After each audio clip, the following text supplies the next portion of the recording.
नमस्कार, मैं हूं शशि रंजन और आपका बहुत बहुत स्वागत है जनता प्रेस कॉन्फ्रेंस में।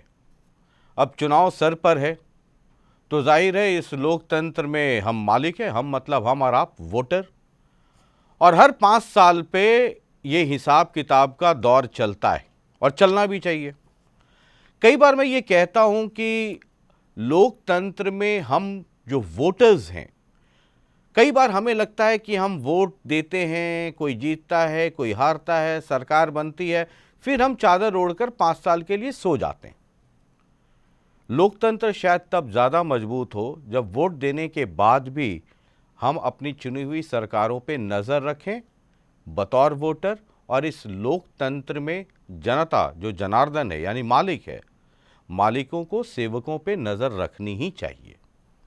बहरहाल ये प्रेस कॉन्फ्रेंस का दौर चल रहा है और एक एक करके कई एमएलएस को और कई वैसे लोगों को भी हम इस कार्यक्रम में यानी इस प्रेस कॉन्फ्रेंस को संबोधित करने के लिए आमंत्रित कर रहे हैं, जिनका चुनाव से या राजनीति से सीधा सीधा नाता है।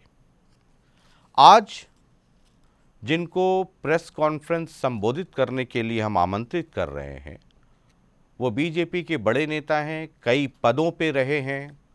और हरियाणा में जब बीजेपी की अपने बूते पहली बार सरकार बनी 2014 में, तो पूरा वित्त विभाग संभाल रहे थे, कैप्टन थे उस वित्त विभाग के। तो आज के प्रेस कॉन्फ्रेंस में हमारे आमंत्रित मेहमान हैं हरियाणा के पूर्व कैबिनेट मंत्री या पूर्व वित्त मंत्री भी कह सकते हैं और बीजेपी के बड़े नेता कैप्टन अभिमन्यु। बहुत बहुत स्वागत है कैप्टन साहब। नमस्कार जी, बहुत बहुत धन्यवाद आपका। तो कैप्टन साहब, हमारे इस प्रेस कॉन्फ्रेंस की परंपरा है कि जो हमारे मेहमान होते हैं हम उन्हें, आपको पता है पत्रकार बहुत टोका टोकी करते रहते हैं, तो 2 मिनट हम आपको देंगे। चुनाव सर पर है, ये 2 मिनट आपका है लेखा जोखा पेश करने का। तो आपका समय शुरू होता है। आप बहुत बहुत धन्यवाद शशि जी और तमाम सभी मेरे पत्रकार साथी जो यहाँ पर उपस्थित हैं। भारतीय जनता पार्टी के पक्ष को रखते हुए मैं आप सबके बीच में कहना चाहता हूँ कि पिछले 10 वर्षों में हरियाणा प्रदेश ने भारतीय जनता पार्टी की सरकार में जिस प्रकार से पारदर्शिता और सुशासन को अनुभव करने का काम किया है, पूरी शासन और प्रशासन की संस्कृति में परिवर्तन देखने का काम किया है, पूरी राजनीति की तासीर को एक बदलते हुए देखा है कि हरियाणा प्रदेश में कभी कल्पना नहीं थी कि कभी भी कोई सरकार जो परिवारवाद से अलग हट करके, जातिवाद से अलग हट करके, क्षेत्रवाद से अलग हट करके, भाई भतीजावाद से अलग हट करके इस प्रकार का पारदर्शी शासन दे सकेगी। और 10 वर्ष का जो अनुभव है वह दावे के साथ कह सकता हूं कि हरियाणा प्रदेश के शासन और प्रशासन की संस्कृति में आमूलचूल परिवर्तन देखने को मिला है। जिस हरियाणा प्रदेश में नौकरियां मंडी सजा करके नीलामी में मिला करती थी, उस हरियाणा प्रदेश में बिना पर्ची बिना खर्ची एक गरीब आदमी के घर में झोपड़ी में रहने वाले एक अनाथ परिवार, जो अनाथ बच्चों को भी वो नौकरियां मिली हैं। और सीधे सीधे ग्रुप डी से लेकर के ग्रुप बी तक की नौकरियां बिना किसी पैसे खर्च के मिली हैं। 1,41,000 नौकरियां वह मेरिट के आधार पर हरियाणा प्रदेश के बच्चों को मिल चुकी हैं। अगर मैं कांग्रेस के समय की दर, जो पैसे लेने का जो उनका हिसाब किताब में उसका लेखा जोखा लूँ, अगर 25 लाख रुपए प्रति नौकरी कांग्रेस के अंदर लिया करते थे, तो आज लगभग 35,000 करोड़ रुपया वह भ्रष्टाचार की भेंट चढ़ गया होता। और अपात्र लोग वह सरकार में, शासन में कहीं ना कहीं आज सरकार में किसी न किसी भूमिका में खड़े हो सकते थे, जिनकी नींव ही केवल और केवल भ्रष्टाचार पर आधारित होती, किसी न किसी राजनीतिक सिफारिश से किया गया भ्रष्टाचार पर आधारित होती। वह कैसा हरियाणा बनाते और किस प्रकार का हरियाणा की शासन की संस्कृति बनती, उस कल्पना मात्र से ही डर लगता है। तो ऐसे में हरियाणा में 10 वर्षों में जो सुशासन चला है उसका परिणाम इन विधानसभा चुनाव में भी जनता के मन से, जनता के मानस से जो है वह जनमत में परिवर्तन होता हुआ दिखाई देगा। और निश्चित तौर पर तीसरी बार हमें पूरा विश्वास है कि हरियाणा की जनता फिर से हरियाणा प्रदेश को परिवारवाद, भाई भतीजावाद, जातिवाद, क्षेत्रवाद, गुंडागर्दी और भ्रष्टाचार की भेंट नहीं चढ़ने देगी। वह हरियाणा प्रदेश में निरंतर यह एक सुशासन देने वाली सरकार को फिर से मौका देने का काम करेगी, तीसरी बार भाजपा सरकार। चलिए, बहुत बहुत शुक्रिया कैप्टन साहब। ये 2 मिनट आपका था। अब हम फ्लोर ओपन करते हैं सवालों के लिए, और पहला सवाल तिशा करना चाहेंगी। सर, हरियाणा में पिछले 10 सालों से बीजेपी की सरकार है और भारतीय जनता पार्टी अब एक बार फिर से दावा कर रही है कि तीसरी बार भी बीजेपी की सरकार बनेगी, जैसा कि अभी आपने दावा भी किया अपने संबोधन के अंत में। अब यहाँ पर एक तरफ हमारे सामने लोकसभा चुनाव के नतीजे हैं और दूसरी तरफ इन्हीं नतीजों को देखकर कांग्रेस का आत्मविश्वास। तो इस सब के बीच में आपको क्या लगता है कि बीजेपी की तीसरी बार वापसी आसान होगी या फिर मुश्किल? क्योंकि हरियाणा का जो इतिहास है वो भी कहता है कि कोई भी पार्टी आज तक हरियाणा में तीसरी बार लगातार सरकार नहीं बना पाई है। आप ही की इसमें बात एक मैं जोड़ दूं, तिशा थोड़ा सॉफ्ट हो रही थी कि वापसी आसान होगी नहीं होगी। मैं उसमें जोड़ दूं कि वापसी होगी भी या नहीं होगी। निश्चित तौर पर होगी, और आपकी बातों से पकड़ करके कहता हूं कि लोकसभा का चुनाव परिणाम अगर कोई पैमाना है तो 45 सीटों के ऊपर लीड भारतीय जनता पार्टी की है, 41 सीटों पर लीड कांग्रेस पार्टी की है। तो वो कोई पैमाना है तो भारतीय जनता पार्टी ऑलरेडी जो है कांग्रेस से आगे निकली हुई है। हरियाणा प्रदेश के अंदर इतिहास की बात आपने की कि इतिहास में कोई पार्टी तीसरी बार नहीं आई, तो हरियाणा प्रदेश का एक और इतिहास आपको बताना चाहता हूं कि जब से हरियाणा बना है 57 वर्षों में हरियाणा में कभी भी ऐसी कोई सरकार नहीं बनी जिसकी सरकार दिल्ली में ना हो। हरियाणा का इतिहास है, हमारे पूर्वजों ने एक ऐसी रवायत डाली है कि दिल्ली के 3 तरफ हरियाणा है, वह दिल्ली की सरकार के महत्व को समझते हैं। और हरियाणा में 57 वर्षों में जब जब चुनाव हुए हैं, जिसकी सरकार दिल्ली में हुई है उसी की सरकार चंडीगढ़ में भी हुई है। और अगर कांग्रेस के अति उत्साह की बात करूं कि आज वो 41 सीटों के ऊपर लीड लेकर के, जिनको ये उम्मीद थी कि वो बमुश्किल 2 लोकसभा सीटों पर मुकाबले में खड़े हो पाएंगे, लेकिन आज वो 5 लोकसभा सीट जो है उसके साथ में और 41 सीटों पर लीड से इतने अति उत्साह में हैं कि चूहे को मिली हल्दी की गांठ और पंसारी बन बैठा, ऐसा उनका एक वातावरण दिखाई दे रहा है। हमारे 2019 में 79 विधानसभा सीट पर हमारी लीड थी, और हरियाणा प्रदेश के अंदर या देश में कहीं पर भी हर चुनाव को जनता जो है उनका विवेक इतना जागृत है कि हर चुनाव को वो अलग रूप से देखते हैं। मैंने उदाहरण दिया था पहले भी एक मंच से कि 1996 में हरियाणा प्रदेश के अंदर एक ही दिन लोकसभा का चुनाव था, एक ही दिन विधानसभा का चुनाव था, और वह जो बैलेट पेपर के ऊपर वो चुनाव था। सोचिए, हरियाणा की जनता का विवेक, एक ही दिन वोटिंग कर रहे थे, 15% लोगों ने लोकसभा में अलग प्रकार से मत दिया और विधानसभा में अलग प्रकार से मत दिया। 1 मिनट 60 सेकंड के अंदर ही 15% लोगों ने अपना मत लोकसभा में अलग दिया था और विधानसभा में अलग दिया था। तो इसी प्रकार से हरियाणा प्रदेश में पूरा विवेक के ऊपर हमें भरोसा है। जब 79 सीट से हम 5 महीने के अंदर 40 सीट्स पर आए तो हमने भी 75 पार का नारा लगाया था। उसी उत्साह में हम उस अनुभव के आधार पर कह सकते हैं कि कांग्रेस की जो आज इस यात्रा निकाल रहे हैं वह यात्रा कांग्रेस को निश्चित तौर पर कमज़ोर करती चली जा रही है कि उनके इतने उम्मीदवार हर जगह पर हैं। जो हमारे कटु अनुभव हैं, हम कांग्रेस को साक्षात तौर पर उन अनुभवों से गुजरता हुआ देख रहे हैं, और परिणाम भी दीवार पर साफ दिखाई दे रहा है कि कांग्रेस अपने ही बोझ से धाराशायी होने वाली है और भारतीय जनता पार्टी के उम्मीदवार जीत करके आने वाले हैं। लेकिन कैप्टन साहब, इसमें एक बात है ना, जो आपने ही बात की उसको ही आगे बढ़ाता हूँ। पिछली बार 2019 में 79 सीट्स पर लोकसभा में बीजेपी को लीड थी, आप लोग बहुत उत्साह में थे और 75 पार 85 पार का नारा दे रहे थे। अगर 79 पे लीड थी, आए 40। अब कांग्रेस में आपके कई मित्र हैं, वो कहते हैं कि बताओ, जब 79 पे लीड थी तो 40 आए, अब 45 पे लीड है, तो हिसाब लगाइए कि कितने पे आके रुकेंगे। तो कांग्रेस भी ऐसे हो सकती है। जो कांग्रेस के अति उत्साह में कौन दिखाई दे रहा है? भारतीय जनता पार्टी फूंक फूंक करके कदम रख रही है, गांव-गांव में घर घर जा कर के डोर टू डोर मेहनत कर रही है, और कांग्रेस जो है वो अति आत्मविश्वास के साथ में आज घूमती हुई दिखाई दे रही है।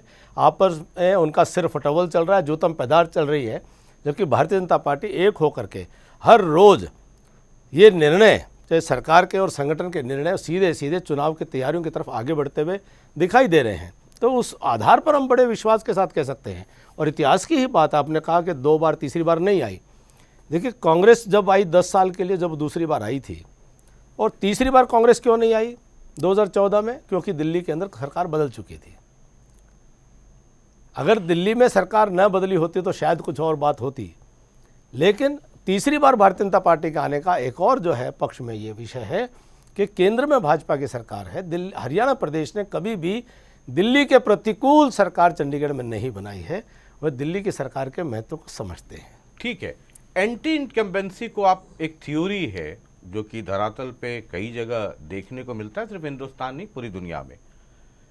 एक सवाल जो पॉलिटिकल एनालिस्ट बार बार पूछते हैं, समझना चाहते हैं कि बीजेपी जो इतना चाणक्य और ये तमाम तरह की बातें की जाती हैं, चुनाव से ठीक पहले एक सीएम को बदल देना और उसके बाद वो तमाम तरह के फैसले जो 9.5 साल से उलट हैं, ये कितना सही है या बीजेपी के लिए फ़ायदेमंद होगा या परेशानी में डालेगा? हालांकि इसकी विवेचना तो रिजल्ट के बाद होगी, लेकिन मौजूदा स्थिति में क्या ये फैसला सही था? पहले तो मैं स्पष्ट कर दूं कि तमाम फैसलों में किसी प्रकार का कोई रिव्यू या परिवर्तन नहीं है।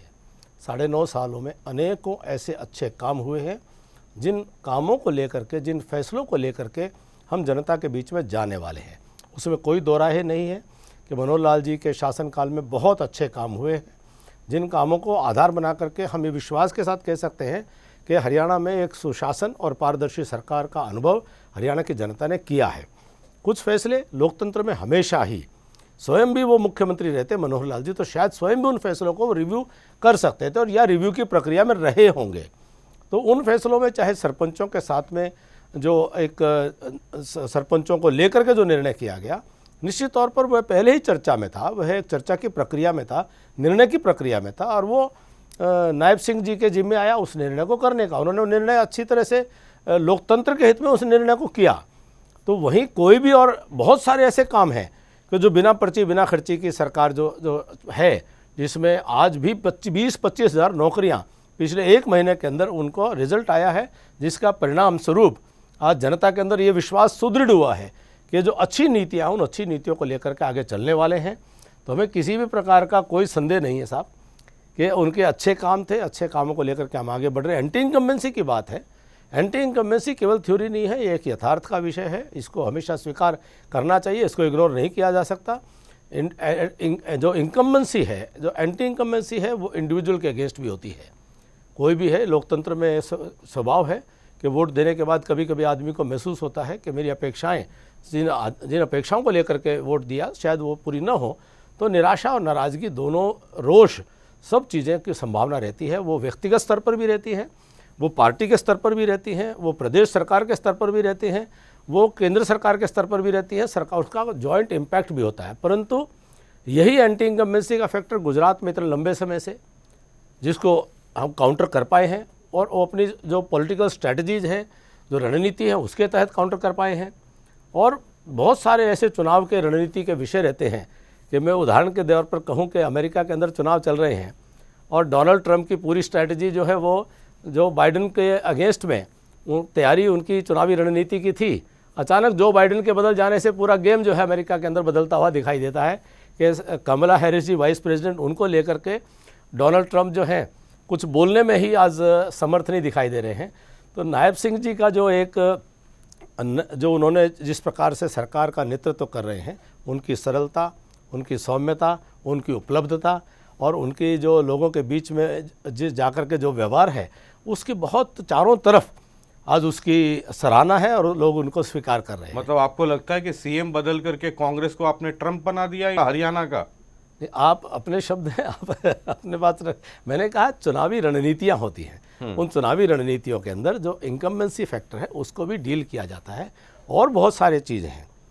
और ये केवल मात्र मैं मानता हूँ कोई इनकम्बेंसी नहीं थी। मनोहर लाल जी को पार्टी ने केंद्र में और बड़े जिम्मेदारी के साथ में, बड़े महकमों के साथ में उनको वहाँ जिम्मेदारी दी है, उनके अच्छे कामों की बदौलत दी है, क्योंकि उन्होंने अच्छे काम किए, उनका अनुभव है, संगठन का भी अनुभव है, 9.25 साल सरकार चलाने का भी या 9.5 साल का, ये बहुत अच्छा अनुभव है। उन अनुभव के आधार पर उनको बहुत अच्छे काम दिए गए हैं। लेकिन राज्य की जो चुनाव की रणनीति है उसको लेकर के अब आगे बढ़ेंगे। ठीक है, अगला सवाल रितेश करना चाहते हैं। सर नमस्कार। मेरा सवाल राजनीतिक है। हम देखते हैं कि कांग्रेस पार्टी में गुटबाजी बहुत ज़्यादा है, अलग अलग यात्राएं होती हैं, राजनीतिक कार्यक्रमों के पोस्टर से नेताओं के नाम गायब होते हैं, लेकिन लोकसभा चुनाव के नतीजों के बाद बीजेपी पार्टी के खेमे में भी इस तरह की नाराज़गी की बातें सामने आई, गुटबाजी की बातें सामने आई। जो पार्टी के उम्मीदवार थे उन्होंने खुलकर इस बात को कहा।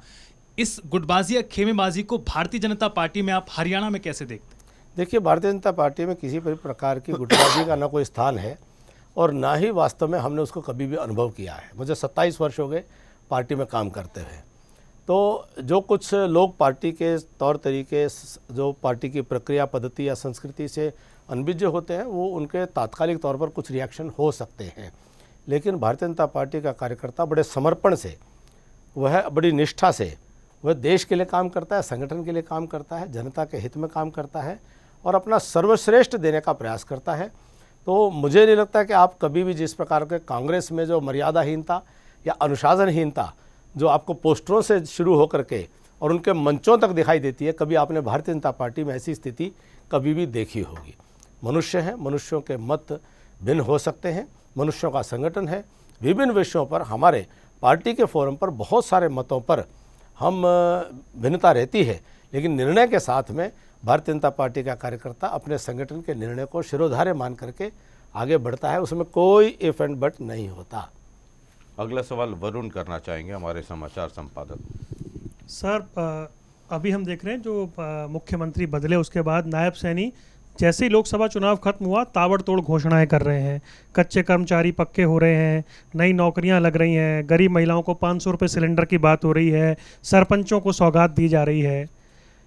विपक्ष का कहना है कि अब आप कुछ भी करिए, अब पब्लिक का मन बन चुका है, अब लकीर पीटने का फ़ायदा नहीं है। वो अंग्रेजी में कहावत है, इट्स टू लेट टू से आई लव यू। ऐसा हो गया है क्या? मतलब इन घोषणाओं का इम्पैक्ट ज़मीन पे दिख रहा है क्या? तो क्या विपक्ष चाहता है कि ये फैसले नहीं होने चाहिए? क्या विपक्ष चाहता है कि महिलाओं को, गरीब महिलाओं को 500 रुपये का सिलेंडर नहीं मिलना चाहिए? क्या विपक्ष ये चाहता है कि जो कॉन्ट्रैक्ट पर लगे लोग हैं वो पक्के नहीं होने चाहिए? क्या विपक्ष ये चाहता है कि किसानों को 2000 रुपये का जो प्रति एकड़ मुआवजा दिया गया है फसली नुकसान के कारण व्यापक तौर पर, वो नहीं देना चाहिए? विपक्ष के पास मुद्दा नहीं है। विपक्ष अपने आप को मुद्दा विहीन महसूस कर रहा है। विपक्ष ने कोई मुद्दा पिछले 10 सालों के अंदर हरियाणा की जनता को साथ लेकर के सरकार के खिलाफ कोई मुद्दा नहीं उठाया। पिछले 10 वर्षों में विपक्ष आपको दिखाई कहाँ दिया? न सदन में कोई प्रभावी भूमिका में और न ही सड़क के ऊपर कोई प्रभावी भूमिका में। अपने आप में जनता के बीच में से उठ रहे मुद्दों की सवारी करने की कोशिश तो की, लेकिन विपक्ष ने, विपक्ष के जो धर्म है या कर्तव्य है कि जनता के कोई बहुत सारे सवालात हो सकते हैं, बहुत सारे मुद्दे हो सकते हैं, सरकार से सब वर्ग को खुश किया जा सके, ऐसा बहुत आसानी से संभव नहीं होता है। पर विपक्ष ने ईमानदारी से सड़क और सदन पर कभी काम ही नहीं किया। आपस में मंचों पर अपने अध्यक्षों की पिटाई करते रहे, उनके सर पर लाठियां बांधते रहे, एक दूसरे के खिलाफ पुलिस केस करते रहे, संगठन नहीं बनने दिया, लेकिन विपक्ष की कोई भूमिका सड़क पर नहीं है। सर, क्या ये फैसले लेने में देरी हुई है? 2 दिन पहले दीपेंद्र हुड्डा ने कहा कि अब 500 रुपये सिलेंडर की बात कर रहे हैं, 10 साल आपसे 1100 रुपये लिए इन्होंने। वो भूल गए कि उन्होंने गोहाना रैली की थी और गोहाना रैली में किस प्रकार की घोषणाएं उन्होंने की थी। वो अपनी जो है 2014 से पहले, आपको याद होगा, उन्होंने गोहाना के अंदर इस प्रकार के रैली कर करके बहुत प्रकार की बातें उन्होंने करने की कोशिश की थी। जनता नीयत जानती है कि किसकी नीयत क्या है। अगर हमने आज नौकरियां जो सरकार, हरियाणा सरकार ने दी हैं, वो नौकरियां निरंतर दी जा रही हैं। हरियाणा सरकार ने जो किसानों को मुआवजा देने का काम किया है, वह निरंतर दिया जाने वाला कार्य है। वह मुआवजा जो कांग्रेस सरकार के 10 वर्ष के शासनकाल में महज 800 करोड़ रुपए था, आज वो मुआवजा हरियाणा प्रदेश के किसानों की जेब में, मेरा अंदाजा है कि मुआवजा और फसल बीमा योजना के माध्यम से मिला मुआवजा मिला करके 5000 करोड़ रुपए को क्रॉस कर चुका होगा, जो महज 800 करोड़ रुपए था। तो क्या ये जो निरंतर चलने वाला कार्य है, कांग्रेस को उससे तकलीफ हो रही है कि जनता के अंदर उससे परिवर्तन दिखाई दे रहा है। जनता जो है निश्चित तौर पर उसको लेकर के बहुत खुश दिखाई दे रही है, तो उनके मन में डर है और भय है। ये कांग्रेस के लोग अपने ही सरकारों में, जहाँ पर इनकी अन्य राज्यों में, हिमाचल प्रदेश में या अन्य राज्यों में सरकार है, उसमें किए हुए जो काम है या उसमें किए हुए वायदे हैं, उनको लेकर के हरियाणा की जनता के बीच में जाने को तैयार नहीं है। तो हम अपने काम पर लगे हैं, जनता के हित में जो उचित होगा उस काम को किया जाएगा। आप कह रहे हैं विपक्ष ने 10 साल में कोई रोल अदा नहीं किया, जी। मुद्दे नहीं उठाए। जी। तो एक मित्र हैं, जरा सुनते हैं उनको, सुनिए। जरूर जरूर। कोई कर्जा माफी नहीं किया, 10 साल हो गए इनको, कर्जा माफ हमने किया था किसानों का, बिजली के बिल हमने माफ किए थे, इनने कोई माफ नहीं किया। जो एमएसपी है वो भी हरियाणा में किसानों को नहीं मिल रही। अब ये कह रहे हैं हम सारी फसलों पे एमएसपी दें, मुख्यमंत्री कहेंगे। उनकी क्या भाई, या तो लीगल गारंटी दें, जो एमएसपी से कम करे उसकी सजा हो, फिर तो अब माने देंगे लीगल गारंटी। सिर्फ चुनाव को देखकर लोगों की आंखों में धूल झोंकना है। किसान समझ चुके हैं। ये जो पहले 3 कानून लाए थे किसान विरोधी, किसानों के विरोध के बाद इनको वापस लेना पड़ा। किसान समझ चुके हैं ये सरकार किसान, मजदूर, व्यापारी, कर्मचारी किसी की नहीं है। देखिए, भूपेंद्र हुड्डा साहब एक मीडिया के प्रोडक्ट हैं और वो केवल मात्र प्रेस नोट के प्रोडक्ट हैं। पूरी ज़िंदगी उन्होंने प्रेस नोट्स की ही राजनीति की है और प्रेस नोट के माध्यम से बोलना, जनता के बीच में जाकर के जनता के मुद्दों को लेकर के सड़क के ऊपर काम करना, यह इनकी राजनीतिक स्वभाव और संस्कृति का हिस्सा नहीं रहा है। आज भी जो उन्होंने किसानों की बात की है, अब मैं इनसे इनका रिएक्ट कर रहा हूँ, अगर आप कुछ पूछेंगे तो आपका स्वागत है। कि इनके शासनकाल में स्वामीनाथन आयोग की रिपोर्ट आई, उस रिपोर्ट की समीक्षा करने की कमेटी के अध्यक्ष स्वयं भूपेंद्र सिंह हुड्डा साहब थे और वो रिपोर्ट धूल खाती रही। कभी भी उन्होंने स्वामीनाथन आयोग की रिपोर्ट पर कोई भी एक कदम भी कार्रवाई नहीं की और हमने उस मुद्दे को उठाया। हम सड़क पे गए, सड़कों के ऊपर आंदोलन किया। आप हमें वो दिखाते हो, फोटो दिखाते हो कि शर्ट उतार करके और सड़कों के ऊपर किसानों के साथ भारतीय जनता पार्टी स्वामीनाथन आयोग के मुद्दे को लेकर के खड़ी थी और धूल फांकती हुई इस रिपोर्ट को निकाल करके 2014 के बाद मोदी जी ने उसके रिपोर्ट के एक एक बिंदु को क्रमवार लागू करना प्रारंभ किया, जिसको यहाँ तक के आज हरियाणा प्रदेश हिंदुस्तान का अकेला ऐसा प्रदेश है जिसने 24 फसलों पर एमएसपी की घोषणा की है। और यही हुड्डा साहब की सरकार 10 साल चली थी, वो बताएं कि उन्होंने कितनी खरीदी की थी और कितनी खरीदी भारतीय जनता पार्टी के समय हुई है। खाद के लिए हरियाणा के हुड्डा सरकार के कार्यकाल में खाद जो है वो एसएचओ के थाने से वह राशन कार्ड दिखा करके किसानों को लाइन लगा करके धारा 144 के माध्यम से खाद लेनी पड़ा करती थी। हरियाणा में 10 वर्षों में खाद की कभी लाइन नहीं लगी, कभी काला बाजारी नहीं हुई।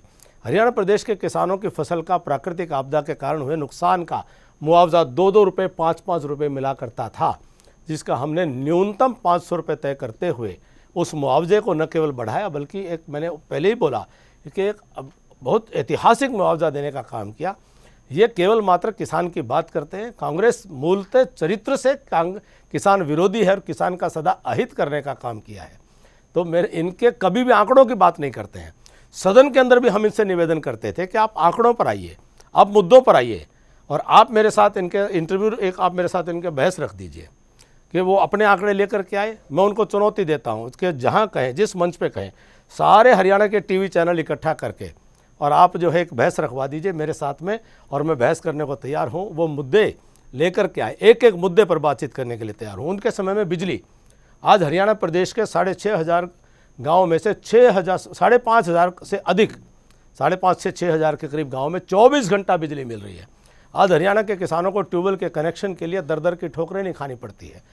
और आज जो सोलर ट्यूबवेल खेतों के अंदर, आप निकल जाइए कहीं पर भी, चारों तरफ आपको सोलर ट्यूबवेल्स दिखाई देंगे। यह एक बहुत बड़ी सौगात वह किसानों के लिए हुई है। तो किसानों के लिए जो मोदी जी ने, कभी भी दुनिया में शायद ही कहीं पर होगा, मुझे लगता कहीं नहीं होगा, कि एक वर्ग को एक पेंशन के नाते से, एक सम्मान के नाते से 6,000 रुपया सालाना किसानों को दिया जा रहा है। हरियाणा ने 2,000 रुपये प्रति एकड़ एक अतिरिक्त तौर पर जो वो देने का घोषणा करने का काम किया है। ये ऐतिहासिक काम है जो इनके कभी सोच में ही नहीं थे। तो ये जो मुद्दे हैं, जो मूल विषय है कि इनके मुद्दे केवल और केवल वह प्रेस के माध्यम से हैं। जनता के बीच में कभी किसी मुद्दे को लेकर संघर्ष नहीं किया। इनके उस राजनीति में संघर्ष नाम की चीज़ नहीं है। ठीक है, खुशबू हमारी सहयोगी हैं, वो एक सवाल करना चाहेंगी कैप्टन साहब। सर, कांग्रेस का हौसला तो बुलंद है ही प्रदेश में, जिस तरह से जवाब दो, हिसाब दो, 10 साल का हिसाब मांग रहे हैं। अच्छी बात है, लोकतंत्र के अंदर हिसाब उनको पहले भी मांगना चाहिए था और हिसाब मांगने के लिए निकले हैं तो अपना हिसाब भी देना चाहिए था। अपने 10 वर्षों के कुशासन का हिसाब देना चाहिए था और वो कुशासन के हिसाब देते देते मुझे लगता है कि उनको हरियाणा की जनता से माफ़ी मांगने की स्थिति पैदा होगी। उनके 10 वर्ष के शासनकाल में हरियाणा प्रदेश ने जिस प्रकार से परिवारवाद, भाई भतीजावाद, गुंडागर्दी, भ्रष्टाचार और क्षेत्रवाद की राजनीति को झेलने को मजबूर होना पड़ा है, वास्तव में अगर दीपेंद्र हुड्डा जी हरियाणा की जनता के बीच में निकले हैं तो उनको पहले अपने पिताजी की सरकार के कुकर्मों पर माफ़ी मांगनी चाहिए कि क्या कारण था कि हरियाणा के किसानों की हज़ारों एकड़ ज़मीन वह पूंजीपतियों की तिजोरियों में बंद करके ज़मीन के अधिग्रहण का दबाव डाल करके सस्ते में औने पौने दामों में वो ज़मीन ले करके और पूंजीपतियों को दे करके, और आज उनके ऊपर कितने ही केसेस भी इसी बात को लेकर के चल रहे हैं कि ज़मीन घोटाला उन्होंने किया। क्यों किसानों को उन्होंने मुआवजा देने का काम नहीं किया? क्यों हरियाणा के नौजवानों के साथ में खिलवाड़ करने का, उनके हितों के साथ खिलवाड़ करने का काम किया कि नौकरियां वो खुले आम मंडी लगा करके नौकरियां बेचा करते थे।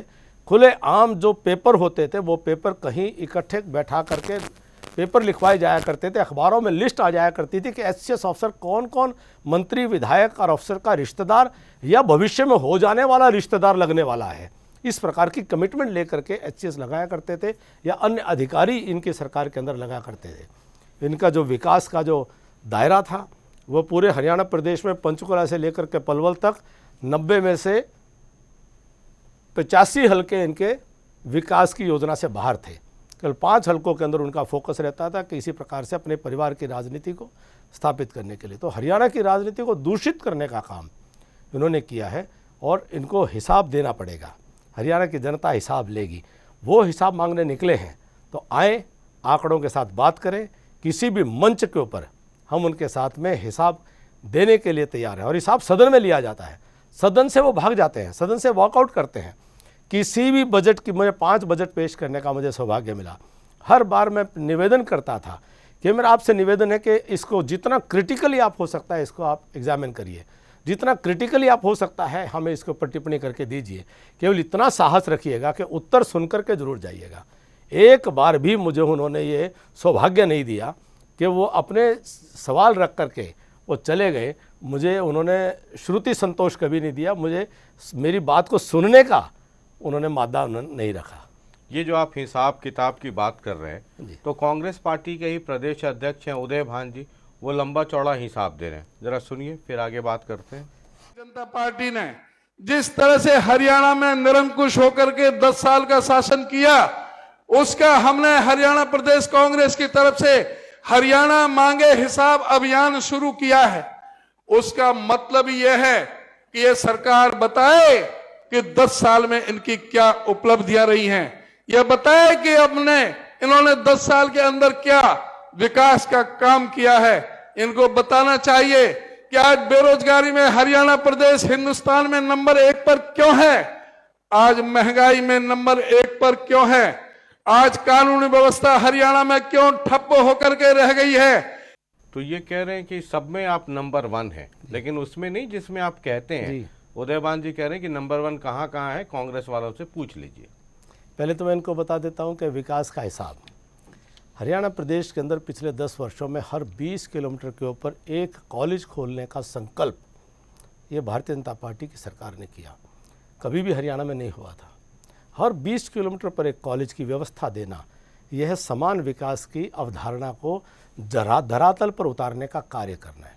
हर जिले के अंदर एक मेडिकल कॉलेज की व्यवस्था करना, अनेकों नई यूनिवर्सिटी बनाना, हाईवेज़ का नेटवर्क बनाना, नए एयरपोर्ट्स बनाना, नई इंडस्ट्रियल एस्टेट्स को डेवलप करना। हरियाणा प्रदेश के अंदर हर गांव के अंदर 24 घंटे की बिजली की सुचारू व्यवस्था कर देना। बिजली की दरें पिछले 10 वर्षों में बढ़ने के बजाय घटी हैं, एक नया इतिहास रचने का काम करना। हरियाणा प्रदेश के अंदर जो शहरी विकास की भी जो व्यवस्थाएं हैं, ग्रामीण विकास की व्यवस्थाएं हैं, पहले से कहीं ज़्यादा बेहतर करना। नौकरियों में ईमानदारी तो मैं बार बार कह चुका हूं। अगर वो जो सवाल जो करते हैं कि बेरोजगारी का सवाल, centre for monitoring Indian economy के एक संस्था के आंकड़ों को लेकर के वो प्ले करना चाहते हैं, उस संस्था के मैं आपसे रिक्वेस्ट करूंगा कि गूगल करिए कि उस संस्था के फाउंडर कौन हैं। कांग्रेस के लोग उस संस्था के अंदर निवेशक हैं और वह एक प्रायोजित संस्था है। महंगाई की बात करते हैं तो हरियाणा प्रदेश के अंदर डीजल पेट्रोल जो हरियाणा सरकार के अधीन है वैट लगाने की, इनकी सरकारों के हिंदुस्तान में कहीं भी कांग्रेस की सरकार है, वहाँ पर जो डीजल और पेट्रोल का रेट है उससे सस्ता डीजल और पेट्रोल अगर हरियाणा में नहीं है तो फिर उदयमान जी बताएं, या कांग्रेस की सरकारों में महंगा नहीं है तो उदयमान जी बताएं कि महंगाई का मूल में होता है कि डीजल और पेट्रोल, क्योंकि ट्रांसपोर्ट कॉस्ट जो है वो बेस होती है वह सारी महंगाई का, क्योंकि सब चीज़ों को ट्रांसपोर्ट करके ले जाया जाता है। तो इनके जहाँ जहाँ कांग्रेस की सरकार है वहाँ वास्तव में अधिक महंगाई होगी या है, बजाय कि हरियाणा प्रदेश में। और भी कोई इनका सवाल है, देखिए एक जनरल बात कर देने से लाभ नहीं है। जो भी कोई उनका सवाल है कि उन्होंने कानून व्यवस्था का यह हाल था कि हरियाणा प्रदेश के अंदर सरकार द्वारा प्रायोजित गैंगस्टर, इनकी सरकार के समय में वो खुलेआम इनकी सरकार के लोगों के साथ मिलकर के हरियाणा प्रदेश को लूटने का काम करते थे।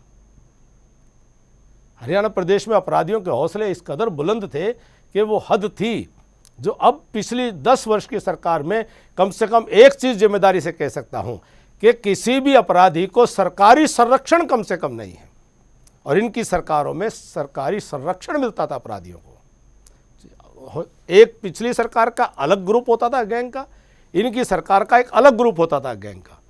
लेकिन भारतीय जनता पार्टी की सरकार ने किसी भी आपराधिक गैंग को कभी प्रश्रय देने का काम नहीं किया। इनकी सरकार के कार्यकाल में इनके मंत्री के ऊपर एक गैंग ने टारगेट करके उनको धमकी देने का काम किया था इनकी सरकार के कार्यकाल में, और वो विदेश चले गए थे क्योंकि वो गैंग, वो जो मंत्री था वो इनके खेमे का नहीं थे, तो उनके ऊपर जान का खतरा था। तो इनकी सरकार के कानून व्यवस्था की तुलना ये करना चाहते हैं, ये आए और खुल के बहस करें। हम एक एक मुद्दा ना हम भूले हैं, ना हरियाणा की जनता भूली है, और ना हम भूलने देंगे। ये लठ उठा करके हरियाणा में निकले हैं, ये हरियाणा को डराने के लिए निकले हैं। हरियाणा की जनता देख रही है कि इस प्रकार से लठैतों का सरकार हरियाणा की जनता बर्दाश्त नहीं करेगी। ठीक है, अगला सवाल दीक्षा। बड़े पैमाने पर कांग्रेस में लगातार ज्वाइनिंग हो रही है और बीजेपी हाईकमान भी लगातार नज़र बनाए हुए हैं, इसे आप किस तरह से देखते हैं? क्या राह कठिन होने वाली है? इसमें मैं एक चीज़ और जोड़ दूं कैप्टन साहब, ये बीजेपी की ही रणनीति रही है बहुत पुरानी कि एक चुनाव में एक साइकोलॉजिकल वॉर होता है, एट ए डिफेंसिव होना चुनाव में या पॉलिटिक्स में बड़ा इंपॉर्टेंट होता है। तो बीजेपी की एक रणनीति रही है कि चुनाव के पहले दनादन बड़े छोटे ज़िले पे, मंडल पे, दिल्ली में, चंडीगढ़ में, जहाँ भी हो, वो ज्वाइनिंग करवाते हैं कि एक साइकोलॉजिकल प्रेशर, एक मनोवैज्ञानिक दबाव विरोधियों पे पड़े। लगता है कि कांग्रेस भी उसी रणनीति पर आ गई है, और आप देखेंगे कि कोई ऐसा दिन या हफ्ता नहीं गुजरता कि कभी यहाँ का कार्यकर्ता कभी वहाँ, और उसको खूब प्रचारित, आजकल सोशल मीडिया का ज़माना है। तो ये एक वॉर है जो बीजेपी करती थी, अब वो कांग्रेस करने लगी। देखिए, आज जो कांग्रेस पार्टी की हालत है, पिछले 10 वर्षों में कांग्रेस लगभग पूरी तरह खाली हो चुकी थी। कांग्रेस को अपने संगठन बनाने के लिए लोग नहीं मिल रहे थे। हरियाणा प्रदेश के जिलों के संगठन तक वो नहीं बना पाए थे, और कांग्रेस को खाली करने का पाप किन्होंने किया कि कांग्रेस के सभी वरिष्ठ नेतृत्व को एक एक को लात मार करके, पीट पीट करके, धमका करके कांग्रेस से बाहर भागने को मजबूर किया गया। आपको स्मरण करा दूं, फरीदाबाद से अवतार सिंह बढ़ाना रहे हों, और चाहे वो राव इंद्रजीत सिंह जी रहे हों, चाहे वो चौधरी धर्मवीर सिंह जी रहे हों, चाहे वो अशोक तंवर जी रहे हों, चाहे वो हमारे जो विनोद शर्मा जी रहे हों, ऐसे हरियाणा प्रदेश रमेश कौशिक जी रहे हों, किरण चौधरी जी हैं, कुलदीप बिश्नोई जी हैं, कितने ही लोगों को कांग्रेस से निकाल करके उन्होंने भगाने का काम किया। जो कांग्रेस पूरी तरह खाली हो गई, जहाँ वैकेंसीज होंगी वहाँ कुछ लोगों को लेने की वह कोई कार्रवाई उनका करने का अधिकार है, परंतु आज की जो कांग्रेस है कोई कांग्रेस ज्वाइन नहीं कर रहा है। आप देखेंगे कोई एक गुट ज्वाइन कर रहा है, कोई दूसरा गुट ज्वाइन कर रहा है, और उनको मालूम था कि उनकी वैतरणी पार नहीं हो रही है। उनको मालूम था कि उनके पास कार्यकर्ता ही नहीं है, उनके पास टीम नहीं है, उनके पास संगठन नहीं है, तो उनको आवश्यकता है कि वो किसी को भी पकड़ ले, कोई भी आ जाए। तो आज भी भारतीय जनता पार्टी में नए लोग शामिल हुए हैं। ठीक चुनाव से पहले भी शामिल हुए, नवीन जिंदल जी आए, चौधरी रणजीत सिंह जी भी पार्टी के अंदर आए, अशोक तंवर जी भी पार्टी के अंदर आए। ये मजबूत लोग हैं, ये वो मजबूत चेहरे हैं जिनके आने से पार्टी मजबूत भी हुई है। और भारतीय जनता पार्टी से कोई इस प्रकार का बड़ा नेता वह छोड़ करके नहीं गया है। भारतीय जनता पार्टी पूरी तरह से मजबूत है और कहीं ना कहीं आने वाले कुछ समय में हो सकता है अन्य पार्टियों के और भी कुछ लोग वो भारतीय जनता पार्टी में आने का विचार कर रहे हों। शायद उनका निर्णय जल्दी ही आपके सामने आ जाए। लेकिन इतना मैं कहूँगा कि कांग्रेस की हालात इतनी पतली संगठन की कि उनकी ज़रूरत है कि उनको लोग कहीं से भी आ जाएं वो लेने के लिए, लेकिन असली कांग्रेस ख़त्म हो चुकी है, खाली हो चुकी है। एक सवाल कैप्टन साहब, जब हम बैठे हैं इस प्रेस कॉन्फ्रेंस में और मौसम चुनाव का है, जब परीक्षा की तैयारी है, तो 5 साल और पिछले 5 साल यानी 10 साल का हिसाब किताब का दौर चलेगा। पहले 5 साल तो पहली बार बीजेपी अपने बूते सरकार बना ली, दूसरे बार में सहारे की ज़रूरत पड़ी। आज जब 4.5 साल तो गुजर गए, अब 5 या 5 साल में अब तो 1-2 महीने रह गए, जब आप पीछे मुड़ के देखते हैं तो क्या आपको लगता है कि रणनीति के तौर पे या राजनीतिक तौर पे जेजेपी को साथ लेना बीजेपी के लिए नुकसानदेह साबित हुआ है या नहीं लेना चाहिए था? नहीं, देखिए ये एक राजनीतिक कर्तव्य था। मैं इसको संवैधानिक कर्तव्य मानता हूँ, लोकतांत्रिक कर्तव्य भी मानता हूँ कि जब 2019 में भारतीय जनता पार्टी सबसे बड़ा दल बनकर के उभरी, 40 सीटें जनता ने दी, तो जनादेश तो स्पष्ट था कि लोग भारतीय जनता पार्टी की सरकार बनाना चाहते थे। लेकिन कुल मिलाकर के बहुमत का आंकड़ा हमें नहीं मिला।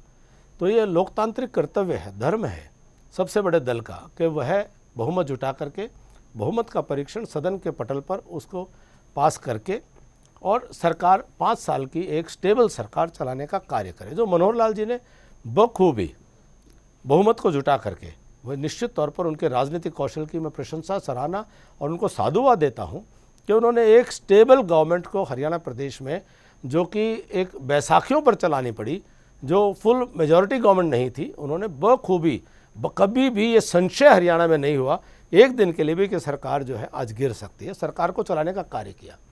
तो भारतीय जनता पार्टी ने अपने कर्तव्य पूरा किया। अब इस कर्तव्य को पूरा करने के लिए और कहीं पर भी मतलब कोई अनीति का कार्य नहीं है, पूरी तरह से सरकार के साथ उनको साथ लेकर के, इंडिपेंडेंट्स को भी साथ लेकर के, और इंडिपेंडेंट जो है इतने बड़े संख्या में इंडिपेंडेंट्स में से केवल एक मंत्री बने, इतने इंडिपेंडेंट्स को भी साथ करके उन्होंने सरकार को चलाने का काम किया, जिसकी मैं भूरी भूरी प्रशंसा करता हूँ। क्योंकि 2 टेन्योर बीजेपी के, पहले 5 साल और फिर दूसरे 5 साल, अगर आप देखेंगे तो पहले 5 साल के टेन्योर पे करप्शन या उस तरह के चार्जेस नहीं लगे।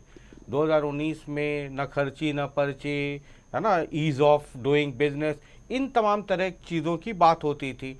लेकिन अब बात होती है धान घोटाला, शराब घोटाला, रजिस्ट्री घोटाला, ये घोटाला, वो घोटाला।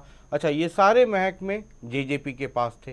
तो एक डिफेंसिव मोड कह लीजिए या सरकार के दामन पे दाग कह लीजिए, जो भी आप कह सकते हैं उसको, ये तो पड़ा ना पहले 5 साल और दूसरे 5 साल में। देखिए, जब मुझे दोनों कार्यकाल की तुलना करते हुए मैं ये कहना चाहूँगा कि आप मुझे दोनों टांगों से दौड़ने का मौका देंगे तो तेज़ दौड़ूंगा, मुझे लंगड़ी टांग से दौड़ने के लिए कहोगे तो मैं धीरे दौड़ूंगा। ये तो कार्यकाल तो उसका अंतर आएगा कि जब बहुमत होगा तो बहुमत में भारतीय जनता पार्टी ने अपनी नीति और अपनी संस्कृति के आधार पर सरकार को चलाने का काम किया पहले 5 साल में। दूसरे 5 साल के अंदर आपको सरकार के स्थायित्व देना भी आपकी एक प्राथमिकता बनी है, तो सहयोगी का साथ लेना पड़ा। अब उसको लेकर के जो कोई विषय आपने जिस प्रकार से उठाए हैं, उन विषयों को तो मैं इतना ही कहूँगा कि जो मैटर जो हैं, जब तक कि जिनके ऊपर कोई प्रमाण सहित कोई बात नहीं आ जाती, मुझे टिप्पणी करना उसके लिए उचित नहीं होगा। ठीक है, जागृति, अगला सवाल।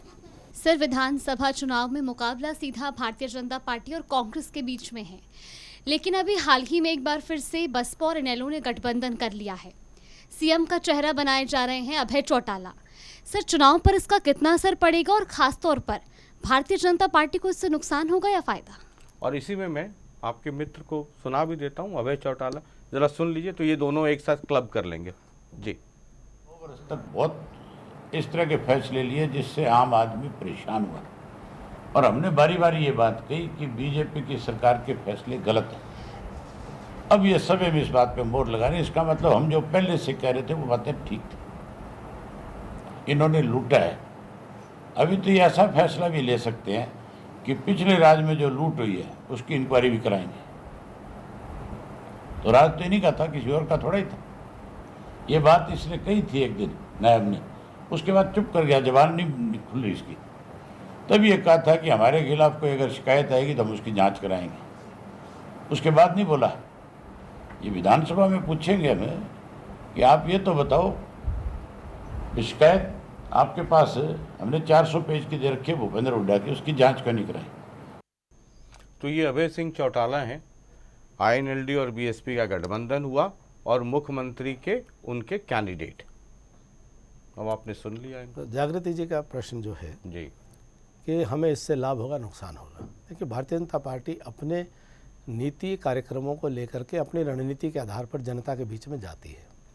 अब वो सभी दल अपने अपने अनुसार चुनाव के अंदर जाएंगे, वो अपनी बात रखेंगे, हम अपनी बात रखेंगे। हम इस बात की चिंता नहीं करते हैं, परवाह नहीं करते हैं कि तीसरा कौन है, चौथा कौन है, सामने कौन है। हम अपनी बात रखेंगे, हमारी बात को जनता समर्थन दे, इस बात के लिए हम निवेदन करेंगे। अब सामने 1 है, 2 है, 3 है, 4 है। हमारा लोकतंत्र जो है वो बहुपक्षीय लोकतंत्र है, बहुदलीय लोकतंत्र है। इसमें सभी दलों के प्रति हम सम्मानपूर्वक भाव रखते हुए इंडियन नेशनल लोकदल और बहुजन समाज पार्टी भी, उसको भी हम किसी भी सूरत में इग्नोर नहीं कर सकते हैं। बहुत सारी सीटों पर हमारा मुकाबला बीएसपी आईएनएलडी के उम्मीदवारों से भी संभव है और वह अच्छा परफॉर्मेंस देने की स्थिति में आ सकते हैं। तो इसलिए किसी को भी हम ये नहीं कहेंगे कोई भी मुकाबले से बाहर है, बल्कि और भी कोई, क्योंकि हरियाणा के विधानसभा का इतिहास है कि एक बहुत बड़ी संख्या यहाँ इंडिपेंडेंट्स की हमेशा आती रही है। तो कहीं कहीं इंडिपेंडेंट भी मजबूत समीकरणों के कारण या अपने स्वयं के कार्य के कारण वह चुनाव में टक्कर दे सकते हैं। हम किसी भी सीट के चुनाव को हल्के में नहीं ले सकते हैं और हम हर जगह हर सीट के समीकरण को समझते हुए उसमें विजय का फॉर्मूला कैसे बन सके उसको लेकर के हम काम करेंगे और सरकार बनाने के संकल्प को लेकर भारतीय जनता पार्टी रणनीति बनाते हुए जनता के बीच में जाकर के काम करने वाली है। और मैं आपको यकीन से कह सकता हूं कि मुकाबला चाहे आईएनएलडी बीएसपी से हो, चाहे कांग्रेस से हो, चाहे आम आदमी पार्टी से हो और चाहे कहीं इंडिपेंडेंट से हो या जेजेपी या किसी भी दल से हो, सरकार भारतीय जनता पार्टी बहुमत के साथ बनाने वाली है। मतलब बीजेपी के खिलाफ जितनी गठबंधन हो, पार्टियां हैं, जितने तंदुरुस्त होंगे बीजेपी के लिए तो ठीक रहेगा। जो चुनावी गणित है वो ये कहता है, यूनिवर्सल लॉ है कि जो भी सत्ता में पार्टी रहती है उसके खिलाफ जितनी पार्टियां हैं, एंटी इनकम्बेंसी की वजह से या जिस भी वजह से, एंटी एस्टैब्लिशमेंट वोट जितना बढ़ जाए तो मौजूदा सरकार सत्ता में जो भी पार्टी है उसके लिए बेहतर है। तो बीजेपी के हिसाब से ठीक है, एंटी बीजेपी वोट जितना बढ़ जाए, जितने धड़ों में बढ़ जाए। देखिए शशि जी, हरियाणा प्रदेश में कोई एंटी एस्टैब्लिशमेंट वोट नहीं है।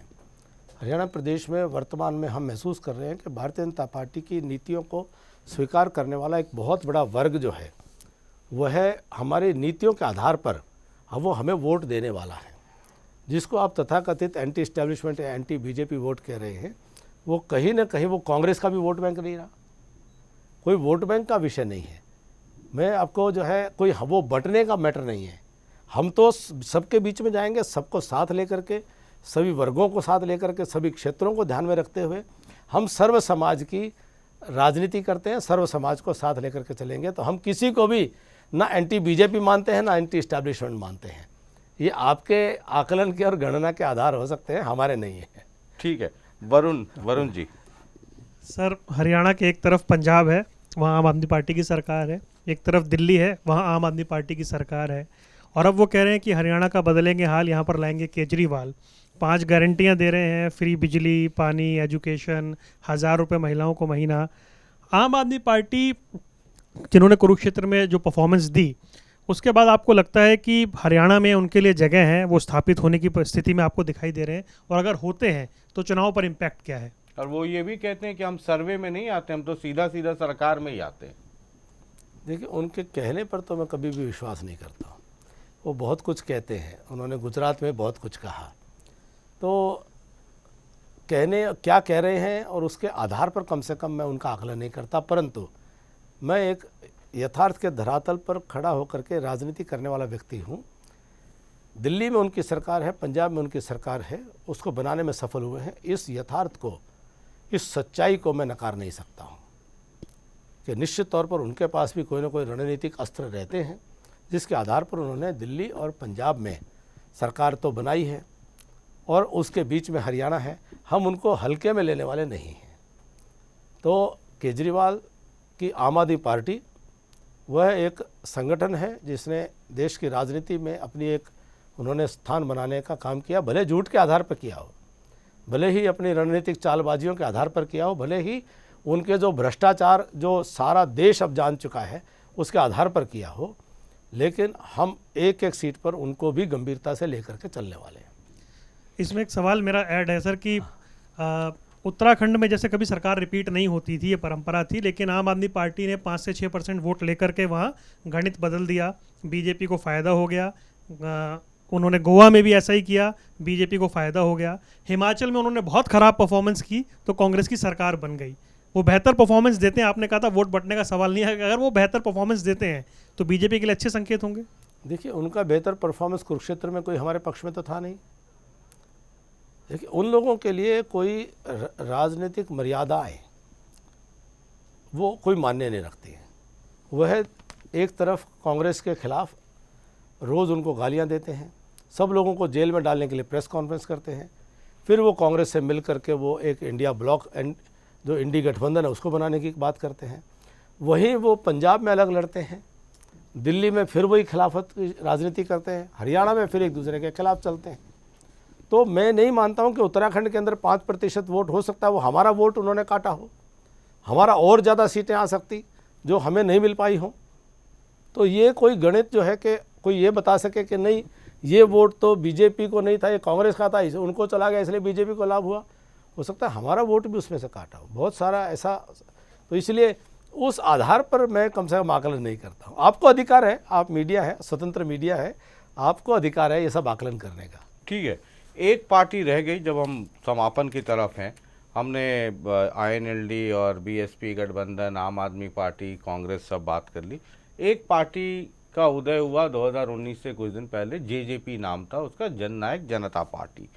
अब लोकसभा चुनाव भी वो लड़े, अब विधानसभा चुनाव भी लड़ेंगे। एक पार्टी वो भी है जो आपके साथ सरकार में रहे 4.5 साल, उनका क्या भविष्य देखते हैं या उनका कितना इम्पैक्ट आप देखते हैं, या आपको लगता है कि वो नील बटा सन्नाटा हो गए?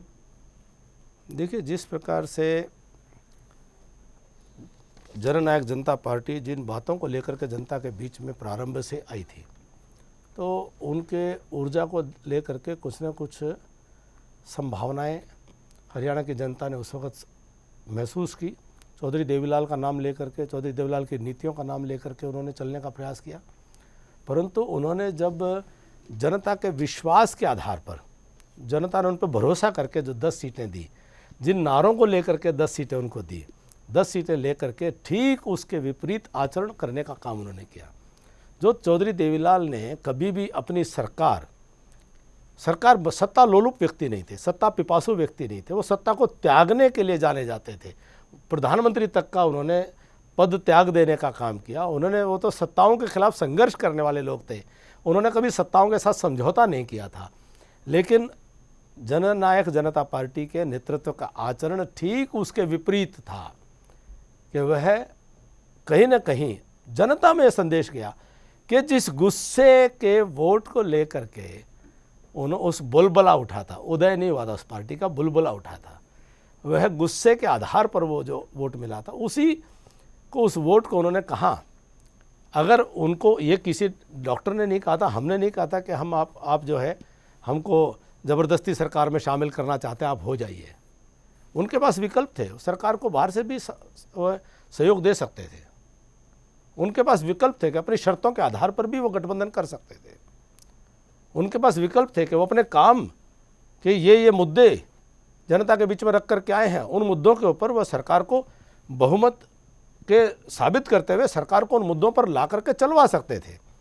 परंतु उन्होंने चौधरी देवीलाल के विचार और उनके संघर्ष के रास्ते को छोड़ करके सत्ता पिपासा और सत्ता लोलुपता का संदेश जो जनता के बीच में गया है, उसका आज जो परिणाम है कि वह पार्टी वह पहले ही प्रयास में, पहले ही प्रयोग में आज वह धाराशायी हुई है। अब उनके ऊपर है कि आने वाले समय में किस प्रकार से वह इस पर जो जनता का विश्वास पुनः बहाली करने का बहुत बड़ा एक भागीरथ प्रयास उनको करना पड़ेगा। चलिए, बहुत बहुत शुक्रिया। और एक आखिरी सवाल, पिछली बार 19 में तो 2019 में 75 पार कहा था, तो इस बार कितना माने? 45 पार, 55 पार, 65 पार, 75, 85, 95 या यमुना पार?